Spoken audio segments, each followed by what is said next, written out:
and then the oral maxillofacial surgeons have to cut healthy tissue to reconstruct. Now, with stem cells, we could induce them to become adipocytes and generate these soft tissue grafts so that surgeons don't have to induce secondary trauma.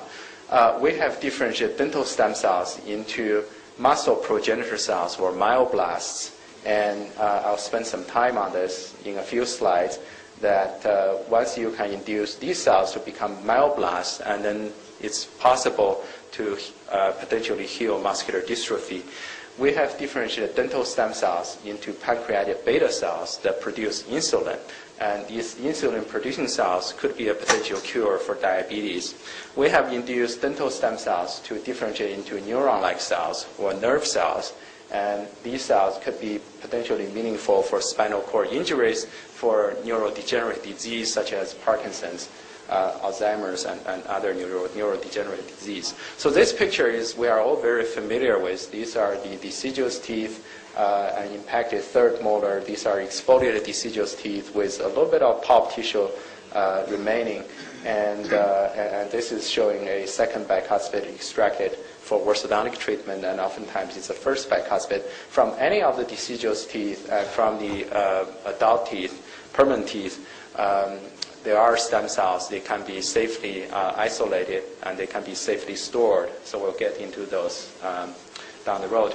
So the dental stem cells, the first group of slides has to do with the differentiation of dental stem cells into insulin-producing cells. So this image will show you what the dental stem cells look like. If you still remember the days of histology or cell biology, you know that these cells look like fibroblasts. So indeed, these dental stem cells, under microscope, they look like fibroblasts, but they certainly do not behave as fibroblasts.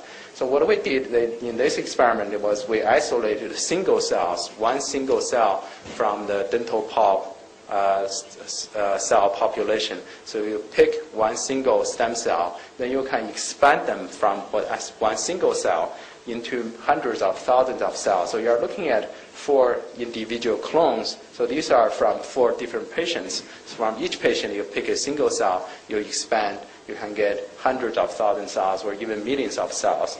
So with manipulation, we differentiate these cells into insulin-producing cells. So the cells are now green, becoming green. They are green because we used an insulin antibody with a fluorescent marker. So now we know that these dental stem cells have become insulin-producing cells.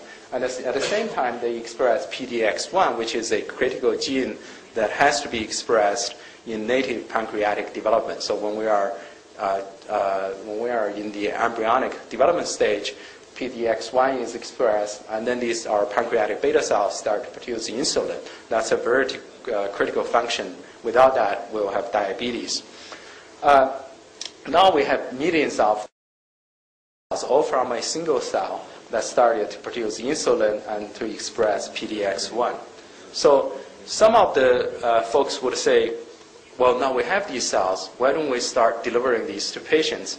We would really like to, but there are several additional steps. If you take these cells, now we have these cells in our lab.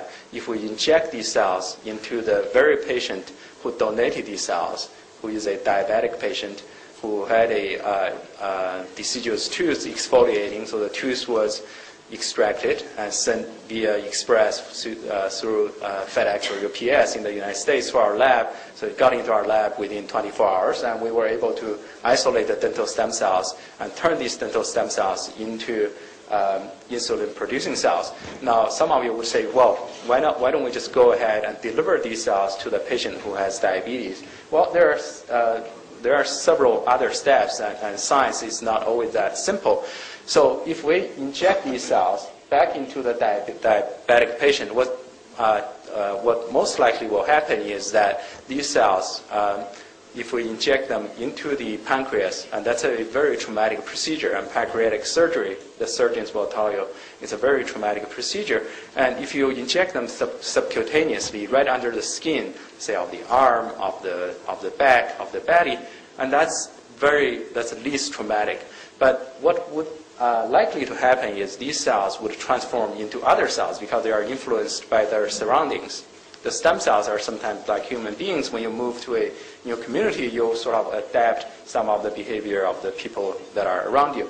And they will probably become fibroblasts. And the other issue is there is insulin deficiency diabetes, and then the key is to